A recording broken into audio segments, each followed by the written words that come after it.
Can we start? Yes, sir. Good afternoon, doctors. Welcome to this webinar on influenza and its prevention.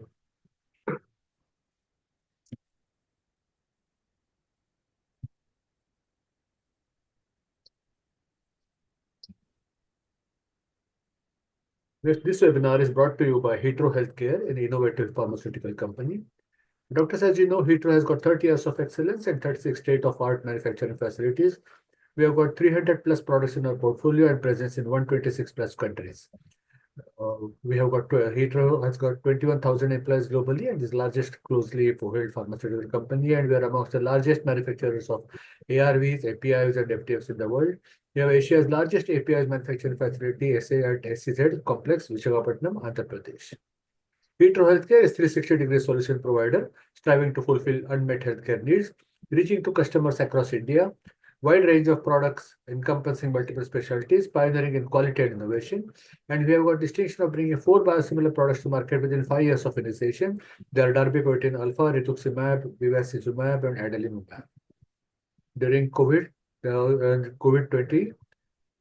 COVID-19, Heathrow Healthcare offered several antivirals for the patient, favipiravir,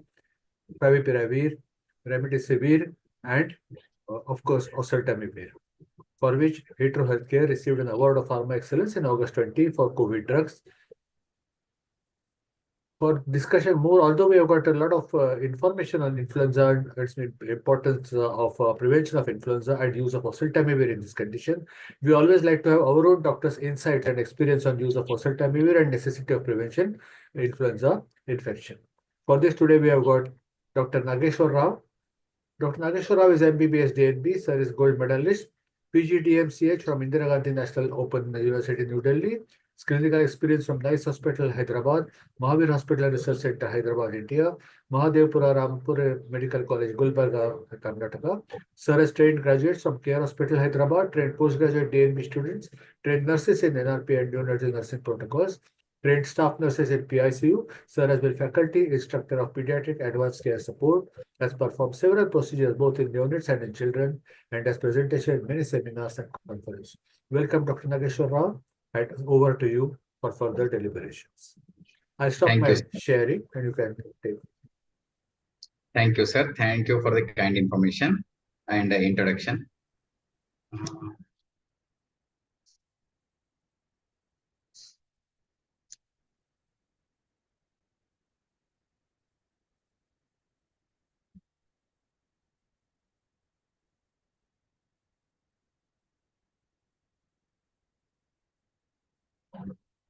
Right.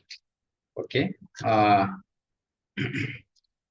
to start with the presentation, first I'd like to thank Team Hetero for giving an opportunity to present few insight into the flu-like infection, flu and its management. So with this Thanksgiving, we'll start with the presentation. In this presentation, we are going to follow the format in the following subheadings, like healthcare challenges which are faced by the pediatricians or physicians in monsoon and their diagnosis, influenza or flu and its complications, clinical evidences where we can, with the evidence, use oseltamivir with the confidence, and also guideline recommendation for empiric use of oseltamivir in various conditions. So to start with, as we know, when there is a change in the season, like we come across a monsoon, we'll find a lot of patients who come to us with the influenza-like illness, which can be either H1N1 or COVID-19, which we had in 2019 to 2020 to 23, and severe acute respiratory illness. So with this occurrence, there is a study which is conducted in Chennai regarding the occurrence of influenza in relation to the seasonal variation, and it is a very long study. It has taken nearly 7 years to present its reports. This study was done by Department of Virology in 2019 at the King Institute of Preventive Medicine and Research. In total, over a period of 7 years, 36,600 specimens were submitted to the influenza analysis, and they took this study was extended up to 7 years. The conclusion of this study is the influenza positivity starts with the onset of monsoon and it peaks during the post-monsoon months. This finding we have to keep in mind, because whenever we find a flu-like infection with in OPD patients or in IPDs with the onset of monsoon, and we should be ready, like such infection can peak during the post-monsoon months. So this is a bar diagram of influenza, or flu in infection, flu-like infection. In this, blue bar diagram represents the year 2015, red as 2018, and green as 2019. In this, the left side graph which is there, it shows the number of influenza infections which were diagnosed. Like in 2015, it was just 4,259 cases. The number rose to 15,266 in 2018 and 28,798 in 2019. Similarly, the right-sided graph shows the number of deaths due to influenza infection, where we can find there is significant death rate among the children or adult patient or geriatric patients who have some comorbidities, which we can come to know in the future slides. So coming to the flu proper, what is flu or what is influenza? It is one of the most common infectious diseases which is caused by influenza virus. As we know, it is highly contagious airborne disease that occurs in seasonal epidemics, mainly monsoon and post-monsoon months. And usually it manifests as acute febrile illness. The disease can range anything between the mild illness to the severe illness, and the serious outcome of flu infection can result in even hospitalization or even death of the affected person. So coming to influenza, what are the type of influenza virus? When we know a little bit of microbiology, pathophysiology, it is easier to understand the drugs as well as to apply it for the clinical practice also. Coming to influenza A, it causes frequent epidemics due to antigenic variations, because influenza A can cause both epidemics as well as pandemics. Epidemics, when you see, it is due to minor antigenic variation, whereas periodic pandemics are due to major antigenic variations. Similarly, influenza B virus, this is a virus which infects only humans, and it can cause local epidemics. Influenza C virus, it can infect both humans as well as swine. Influenza C virus infections generally cause mild respiratory infections. Until now, it is not known that these influenza C have caused any serious disease in any of the mankind. Currently circulating in human influenza viruses are mainly subtype A, H1N1, and subtype A, H3N2. So once we know about the type of virus, then we should also know how this virus is transmitted to prevent the spread of infection. So any child or a patient has a capacity to spread the flu infection up to a distance of 6 feet.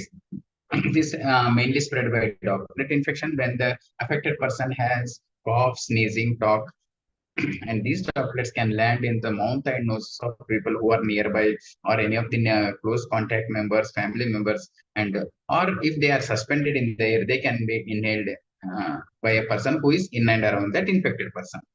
Hence, people should stay away from the affected person, and we should ask the affected person or affected child to stay at home if he is sick. And it is also important to wash hands often with soap and water as a decontamination method. And we should also know that most healthy adults may be able to infect other people one day before the beginning of symptoms to 5 to 7 days after becoming the sick. So it's not like any patient who has started with a fever, cough, sneezing, then only he has is the capacity to spread the infection. It can commence from one day before the onset of symptom also. Similarly, in children, the transmission period may be as long as 7 days also. So what are the common differentiating symptoms between the influenza-like illness H1N1, SARI, and COVID-19? In almost all the four mentioned diseases, fever, myalgia, cough, and lack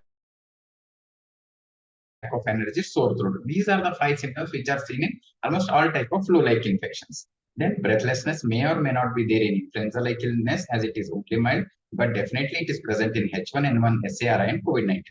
Loss of smell and loss of taste. This was a very common symptom which was most of the time heard due to COVID-19 infection. Similarly, diarrhea, it is seen in COVID-19 infection.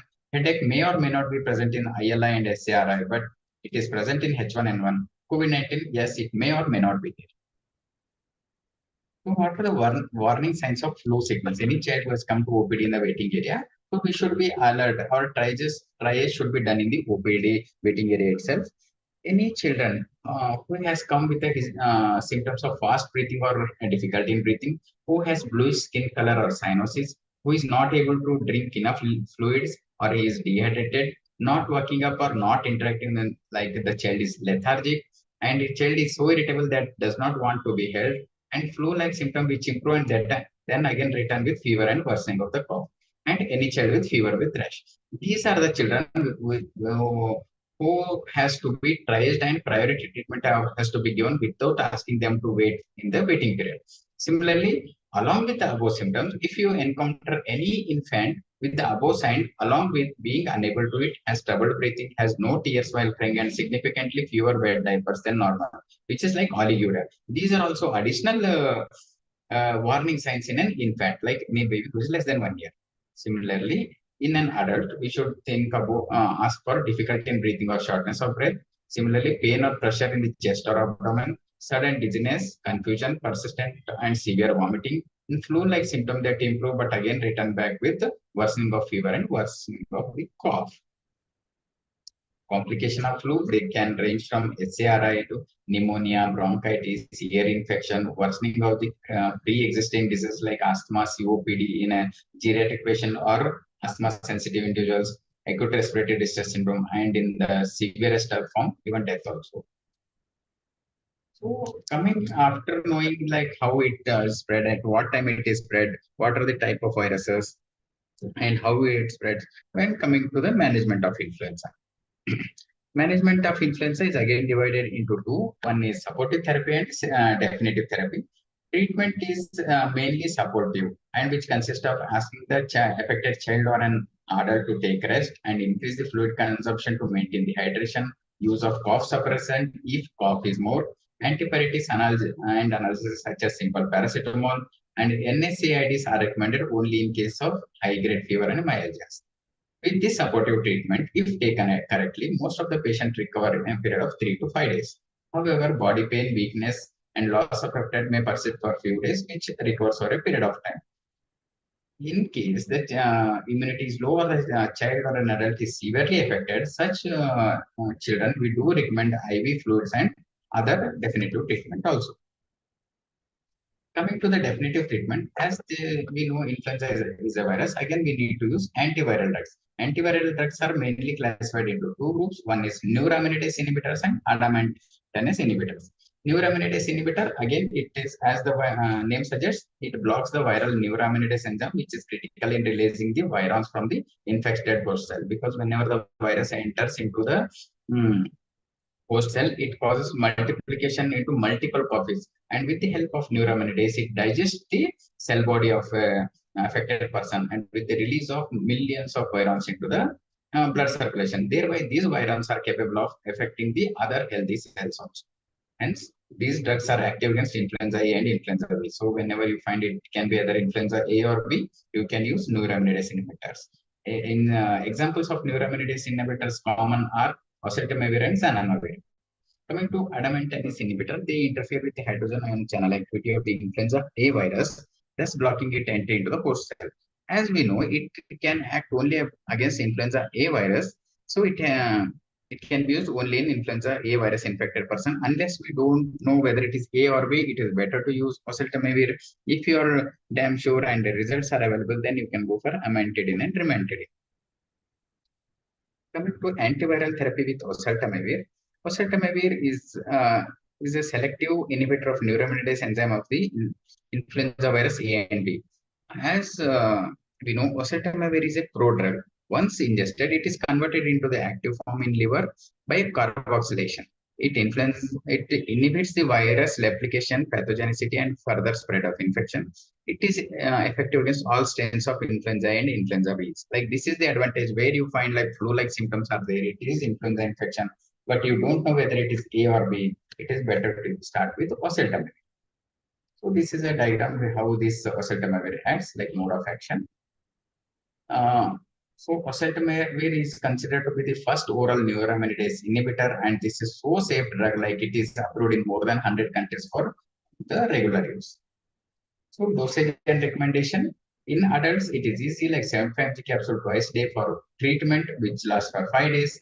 If you want to give chemoprophylaxis to a nearby contact who is like immunocompromised or with any comorbid condition, it will be 75 mg capsule once daily for 10 days. Coming to the children, as we know, like children come from a newborn to adolescent. Coming to infants who are less than 2 weeks to 1 year of age, any weight of the child, if you encounter an infant, it is 3 mg per kg twice daily, whereas chemoprophylaxis is not recommended by oseltamivir in such a small kids. Coming to the child who is less than less than 15 kg, 60 mg per day in two divided doses or 30 mg per kg per dose. 15 to 23 kg, it is 90 mg per day. 23 to 40 kgs, it is 120 mg per day. And any child more than 40 kgs, you can start off with the same adult dose. Whatever dose we have discussed in oseltamivir treatment for 5 days, the same quantity, half dose is recommended for chemoprophylaxis, and here the duration gets doubled when the dose get halved, that is for 10 days. It is better to start an oseltamivir within 48 hours of onset of symptom to get better results. So what are the benefits of empiric use of oseltamivir? We'll try to learn this by some of the clinical trials which were conducted earlier. So as oseltamivir is also called as wonderful drug for walking pneumonia. Here, to understand a case scenario, here we have a 50-year-old man who is farmer by occupation with no underlying comorbid condition, and he was referred to the Tertiary Care Institute of Srinagar. What were his presentation? He had a complaint of low-grade fever, sore throat, and myalgia and sore throat, which was continuing for 7 days. He denied any history of chest pain, breathlessness, orthopnea, vomiting, or diarrhea to rule out other causes. And before referral, he has received antibiotic in the form of ceftriaxone and levofloxacin without any improvement. So, after these symptoms are prolonged, though he has received IV medication, but still not relieved, he is being referred to the tertiary center. What they have done here, on examination, he had pulse rate of 110 per minute with blood pressure of 110 by 72 millimeters of mercury and temperature was 100 degree Fahrenheit. His chest examination revealed bronchial breathing associated with bilateral coarse crackles in inframammary area. So this is one clinical finding where we find his lungs are involved. His CPK and LDH levels were high, definitely infection. Mid-zone interstitial infiltrates on chest radiograph. Hence, with underlying this history and clinical examination findings, nasopharyngeal swab was taken and PCR was done, which revealed positivity for H1N1 influenza A virus. CRP levels were low because we need to understand if CRP is low, we should still consider influenza infection as a possibility. And systemic examination like cardiovascular, abdominal, and CNS examination were normal. Lab evaluation revealed normal hemogram along with normal leukocyte count, and LFTs were also normal. And as this, he is a 50 years old man, ECG was done and it was also normal. So this is a radiograph where we can find bilateral mid-zone interstitial infiltrates in a 50-year-old man. So, as this patient already received ceftriaxone and levofloxacin, and we got a PCR report with influenza H1N type A influenza positive. So, he was started with the adult dose of 75 mg BD for 5 days. Along with that, supportive treatment in the form of analgesics, where he had a fever of 100 degree Fahrenheit. They have used analgesics, good adequate oral hydration, and he has asked to maintain hygiene by hand wash. So patient showed a marked improvement in the symptom with progressive decrease in the CPK and LDH levels. And on repeat X-ray, the chest radiograph was much better when compared to before starting the oseltamivir. So what this study tells is oseltamivir treatment of influenza-like illness reduces the long-term use of antibiotic, long-term hospitalization, and gives good positive recovery rate. So here one more data is there on LRTCs and antibiotic use for 3564 subjects whose range was in a age range of 13 to 97 years with ILI, like influenza-like illness. They were enrolled in 10 placebo-controlled double-blind trials of oseltamivir treatment, and there they have shown that then the patient who has received influenza, their treatment they got treated early, their morbidity decreased early, and there was a decreased antibiotic use by 26.7%. Influenza-related antibiotic therapy by 55%, and it has significantly reduced the hospitalization rate by more than 50%. It's nearly like 59%. So reducing occurrence and severity of pneumonia due to H1N1 by early oseltamivir administration. In this study, what they have done is it is like a retrospective study. We have gone behind by reviewing the medical charts of 442 patients. And the median time for symptom onset to oseltamivir administration was 5 days in this study. And the subjects were divided into 4 groups based on the time where the oseltamivir was administered. So one group was like once the symptoms started, they have started oseltamivir within 48 hours. Next group is like 3 to 7 days. Third group is like 8 to 14 days. And fourth group was like more than 14 days after the onset of symptoms, they have started oseltamivir. Here, what they have observed is both the probability of any severity of pneumonia and the probability of severe pneumonia increased gradually with time from symptoms onset to oseltamivir administration. Hence, more was the gap from onset of symptom to starting of oseltamivir. Associated symptoms, prolonged hospital stay, antibiotic use, and morbidity was more. So earlier, hence, they have concluded that earlier initiation of oseltamivir administration after symptom onset significantly reduced the occurrence as well as severity of pneumonia and also shortened hospitalization due to pandemic which occurred in 2009 by H1N1. Even when administered 48 hours after onset of symptom, oseltamivir showed considerable potential for reducing pneumonia.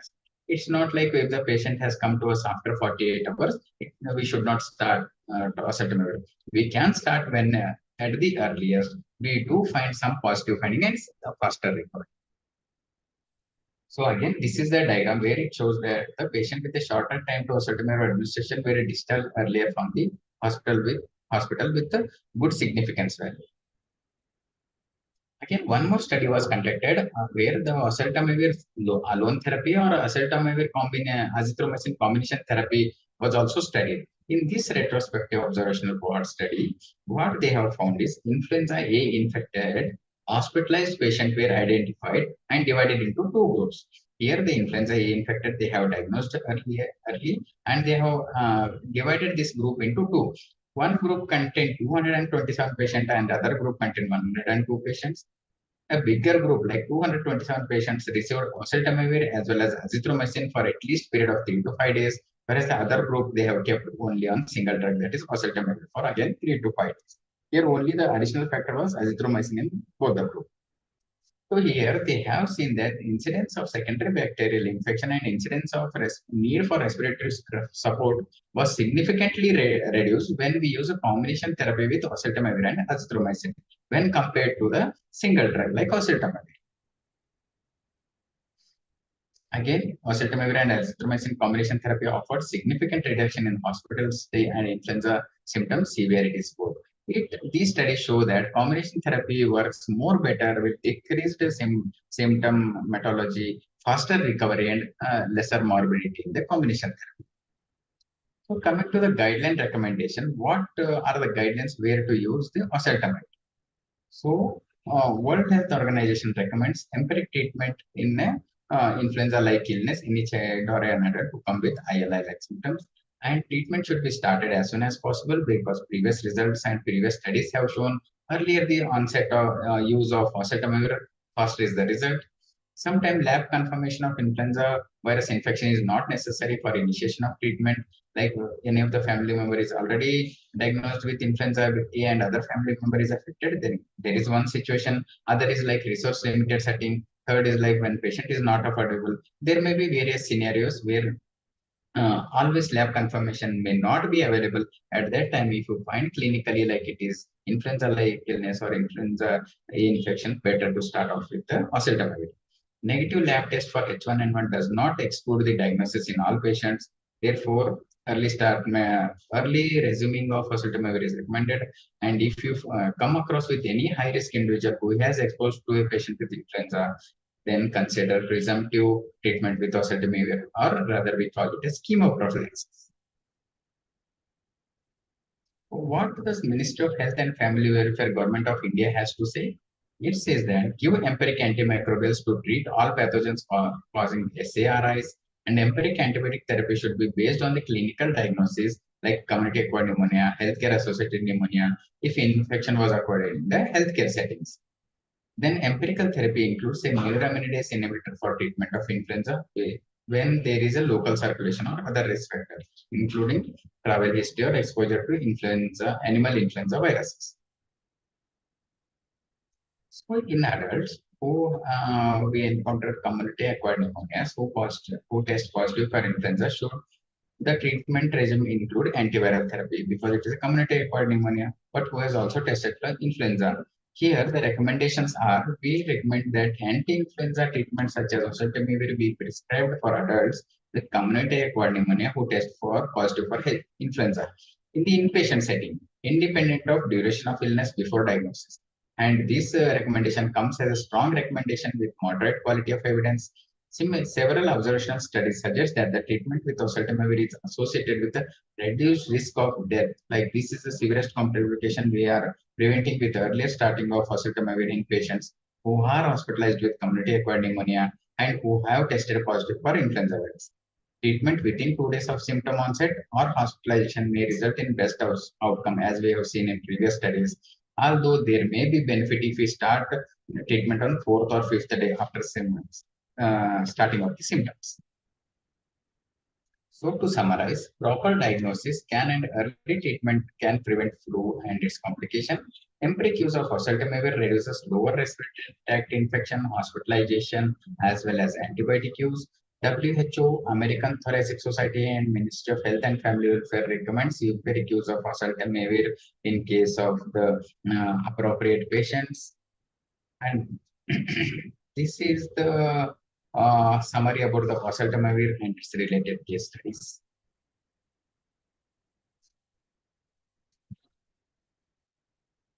Thank you, Dr. Rao. Thank you for your presentation. Sir, you can stop the sharing. Okay, sir. Thank you very much. Thank you. Sir, I mean, I'm asking now this season, is there a season of flu going on currently? It is not like epidemic, sir. It is Epidemic. endemic. It is going on. Not like epidemic. Some Okay. cases yes, we are getting, and mostly the school going children where they get cross infected, they are coming and transferring to the infant. Yeah. And this recent, Guillain-Barré syndrome, of course, it's more common in children. How common do you see it in your place? Sir, in our place, we are not seeing GBS, but because of this increased social media, most of the parents have come through that Water, terminology. yeah. We had one child where parents were well informed parents. They have come with lower limb weakness. Okay. And he is not able to stand on his legs and he has pain. So we have examined clinically. Nothing suggestive of GBS, but it was myositis, viral myositis. His CPK level were in thousands. Okay. We with adequate hydration, again, good analgesics and rest at home. And today morning, he had come to OPD. He was like much better than yesterday. Oh, very good. Well, nice to hear that. Yeah.